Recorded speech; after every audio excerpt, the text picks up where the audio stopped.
My oldest son, Steve Jr., was consumed by heroin addiction. He had gone to different rehabs and they kind of worked for a little while, and when he had a serious relapse, people that we knew introduced us to Hope House, and that's how we came here.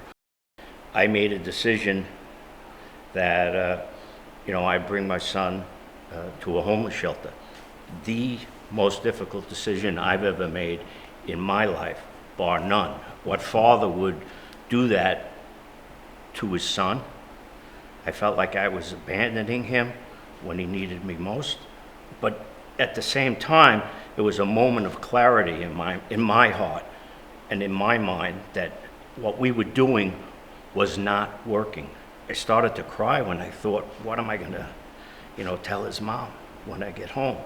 But as it turns out, as the most traumatic decision I ever made in my life was probably one of the best decisions I made in my life, because I came to the realization that I was not the right person to help him. Okay? And we were not the right yeah, people to we help. were not the right people. When we first heard about Hope House I was on a retreat, and one of the women that I was with, her father was very involved. And when she mentioned Hope House, that word hope, that was my lightning bolt. That really just set me, I just felt that this was right. And I knew it was going to be hard to get Stephen in there. I was just so grateful that he was willing and that they accepted him into this program. It was a transformation for our whole family because there was hope.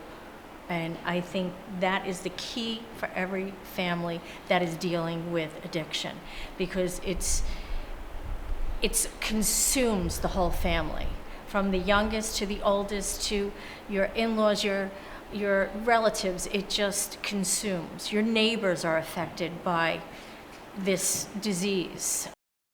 The support that he received, the support that we were able to receive, was incredible. It's an incredible place to be. Is it easy? Absolutely not. Yeah. We had to travel 45, 50 minutes to get here any given time.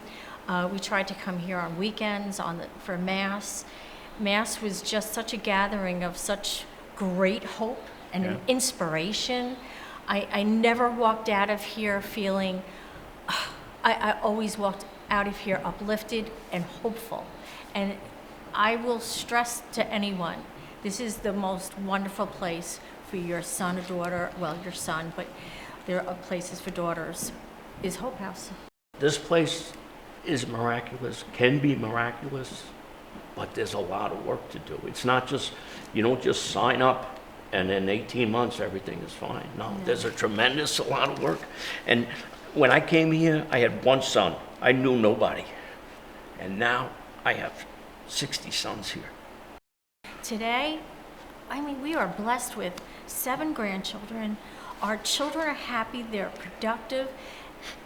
And I have to give a lot of credit to Hope House, because I think if things would have gone differently for Stephen, I don't know how much of us would be here today. And that's a reality. We were this close to losing Stephen. A huge tragedy is that people are just so ashamed of addiction. They suffer in silence. And they suffer. Huge tragedy is that people are just so ashamed of addiction. They suffer in silence. And they suffer in silence. And we know that because we did it for a while. Prior to Hope House, now that was anybody us. Can ask us. And there they are. Huge tragedy is that people are just so ashamed of addiction. They suffer in silence. And they suffer in silence. And we know that because we did it for a while. Prior to Hope House, now that was anybody us. Can ask us. And there they are. Suffer in silence. And we know that because we did it for a while. Prior to Hope House, now that was anybody us. Can ask us. And there they are.